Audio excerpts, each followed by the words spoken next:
Et ben on y va. Avec le petit bruit de frigo en fond, ça fait un bruit blanc, c'est parfait. Dans cette vidéo, on va parler de la mort.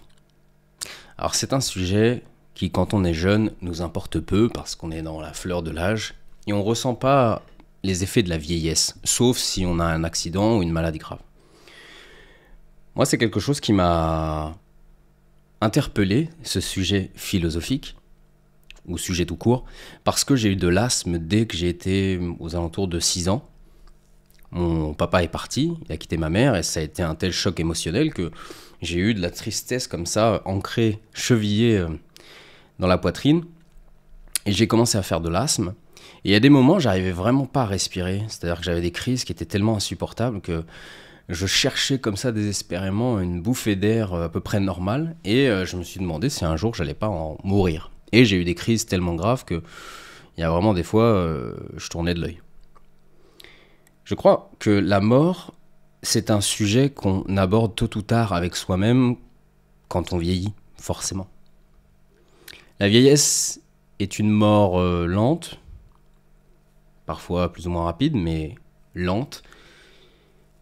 Et on se demande ce qu'il y a forcément après la mort. Est-ce que c'est tout ? Est-ce que voilà, j'ai vécu, j'ai fait des expériences. Souvent, j'ai pris des décisions basées sur la peur. Et donc, si on écoute les gens qui sont au bord de la mort, on voit bien qu'ils ont des regrets.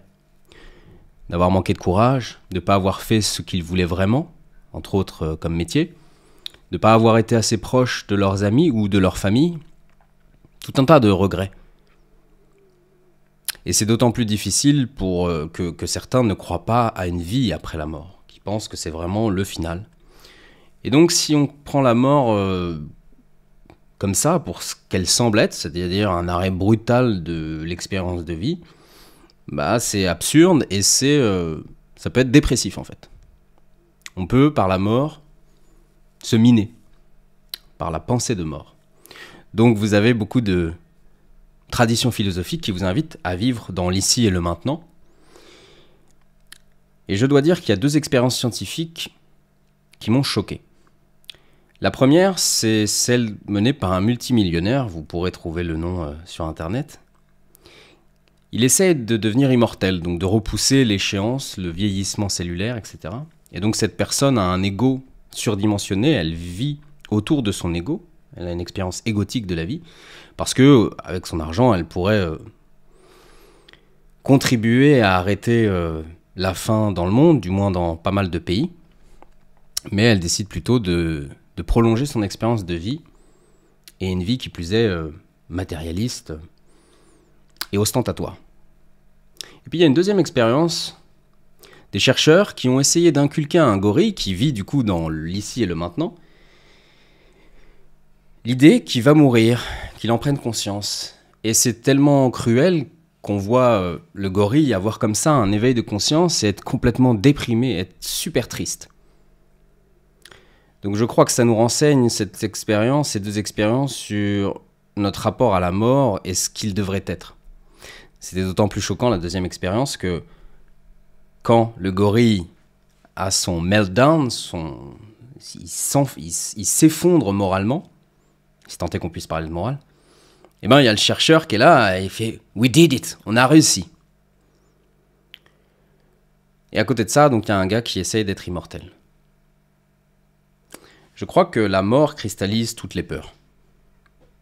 Si on regarde les peurs qu'on expérimente, peur par exemple de créer son entreprise, de sortir du salariat, donc de ne pas avoir une sécurité financière, soi-disant, un salaire qui tombe tous les mois, eh bien on se rend compte que c'est la peur d'une certaine mort, la peur de la pauvreté et donc d'être mise à mal, la peur d'être aussi marginalisé, de ne pas réussir, d'être un échec. Quand on est amoureux, qu'on va vers la personne, qu'on a peur de sa réaction, c'est la peur d'être rejeté, donc de ne pas exister à ses yeux, c'est une forme de mort. Donc on pourrait prendre 1000 exemples de peur, on se rend compte qu'en fait derrière la peur qu'on expérimente, il y a toujours la peur d'une mort ou de la mort. La mort de quoi ? Eh bien la mort de notre construction mentale, notre ego. Nous avons créé un personnage Voilà, je suis un homme hétérosexuel, je travaille dans telle entreprise, voilà mes hobbies, je suis blanc, voilà mes goûts musicaux, etc. etc. C'est fractal, hein, ça peut se poursuivre à l'infini, cette identité, ou presque. Et donc on a peur de perdre ça. Il y a une belle phrase philosophique, je ne sais plus si c'est de Platon, qui dit « Apprendre à vivre, c'est apprendre à mourir ». Et effectivement, comme la mort fait partie intrinsèque de la vie, apprendre à vivre, c'est nécessairement apprendre à mourir. Mais qu'est-ce que ça veut dire mourir? Mourir, ça veut dire se défaire avant même... Apprendre à mourir, ça veut dire se défaire avant même la mort physique du corps de cet ego, de toute l'illusion mentale que nous avons créée, y compris les peurs, car l'ego est indissociable de la peur de mourir.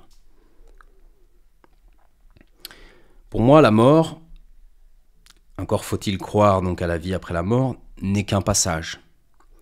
Pourquoi je crois ça? Eh bien parce que je sens qu'il y a une âme ou quelque chose comme ça qui est distinct du corps, bien qu'elle habite dans le corps, cette âme, et qui est un peu étranger au corps, même si elle cohabite. Quand j'ai un star qui pousse ici, quand j'ai de l'asthme, je me dis...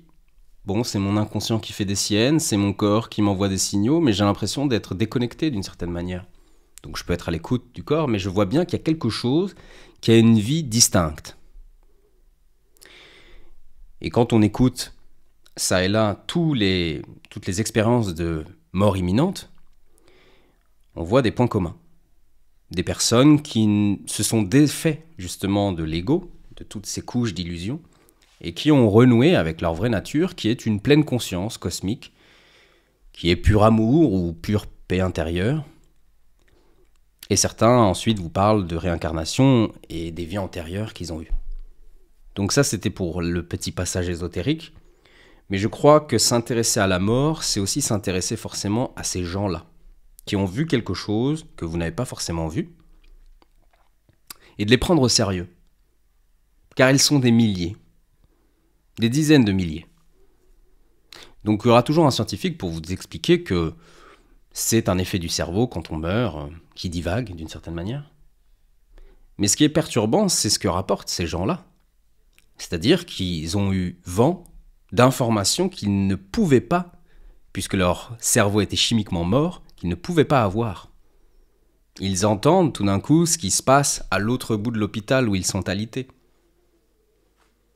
Ils assistent à une discussion qu'ont les proches endeuillés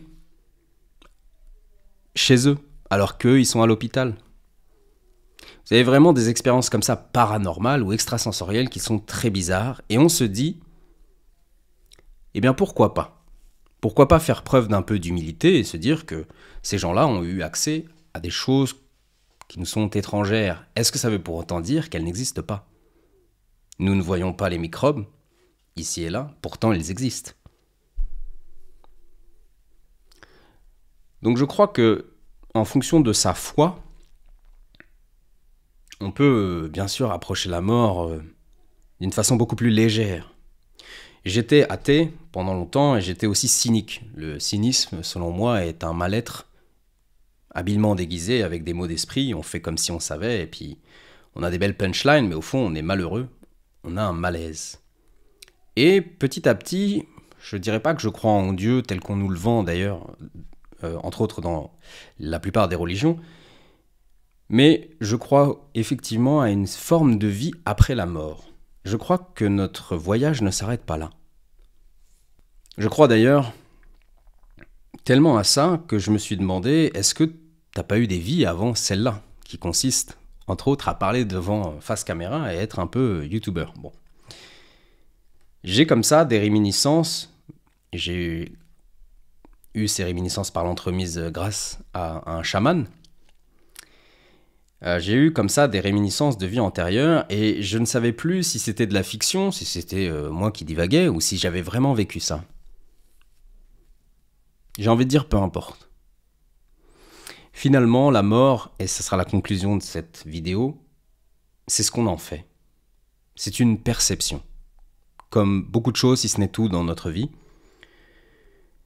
La question, c'est de savoir qu'est-ce qu'on veut voir dans la mort. Est-ce qu'on veut voir un drame, une tragédie, une absurdité? Ou est-ce qu'on veut voir un passage? Est-ce qu'on veut voir une opportunité? Le fait de se dire, bah tiens, tu sais quoi, plutôt que de perdre mon temps dans ce boulot qui me fait chier face à un manager sans charisme qui me pourrit le mental, pourquoi je décide pas de faire ce que je veux? De toute manière, tôt ou tard, et sans doute très tôt, je vais mourir. Quelques décennies ou dans 10 jours, on n'en sait rien. Sauf si vous pensez que vous êtes venu sur Terre en ayant prévu déjà votre mort, mais que vous avez oublié ça. Alors ça, c'est encore une fois de l'ésotérisme. Mais donc oui, je crois que la mort est avant tout une perception. Ce qu'il y a de plus dur dans la mort, c'est pas tellement notre propre mort, bien sûr, mais celle des gens qu'on aime. Les gens que nous aimons vont mourir. Après nous, nous l'espérons. C'est un peu égoïste d'ailleurs, parce que du coup, c'est eux qui vont pleurer votre mort et pas vous qui va pleurer leur mort. Mais voilà, je crois que la mort est toujours un sujet fascinant et n'a pas forcément à être un sujet déprimant. Donc dites-moi en commentaire ce que vous pensez de la mort. Est-ce que c'est un sujet que vous avez en tête? Moi, c'est un sujet qui a commencé à me préoccuper et ça a changé beaucoup de choses dans mon approche de la vie, tout simplement. Je vous fais de gros bisous.